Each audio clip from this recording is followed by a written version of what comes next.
Hello, my cookies. I hope you're ready because today I am showing you how I make my Creole shrimp burgers. Let's cook. We're going to start with about 1 pound of peeled and veined shrimp. These are medium sized.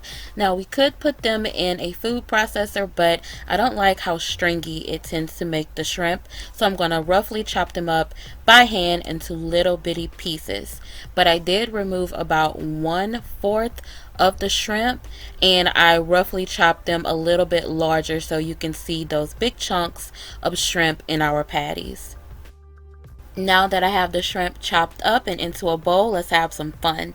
Add in your garlic powder, some Creole seasoning, or your favorite seasoning salt. Alright, what did I add in next? Oh, red bell peppers, finely chopped. Some shallots or green onions, and you use the whole thing, the white part too.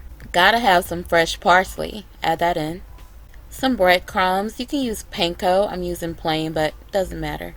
Some mayo that did not want to act right. Look at it. Just fell out in the clump.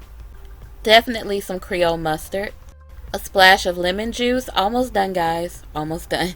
And lastly, a beaten egg. So we're going to mix all of that together well. I'm using my hand because it works best for me, but you can use a spoon or a spatula. Then cover it up with some plastic wrap and pop it in the refrigerator for 1 hour. After that hour, take it out and we're going to form 4 equal sized balls or patties. You can make them smaller and it'll make more if you like. Now heat your skillet to medium high and add in some olive oil. When the oil heats up, just go ahead and add in your patties. Cook them 3 to 4 minutes per side. When they're done, take them out, place them on a paper towel to drain, and get the bun ready. I've lightly toasted my bun, and now I'm just adding on a little bit of my Creole mustard aioli. Don't worry, the recipe link will be in the description box.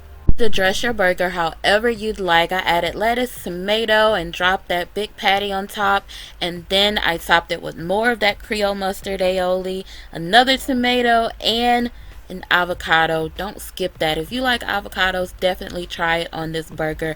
And guys, that is it. It was absolutely delicious. I hope you enjoyed this. The recipe link will be down there in the description box. Thank you so much for watching, cookies, and I have to eat this, so until next time, be blessed.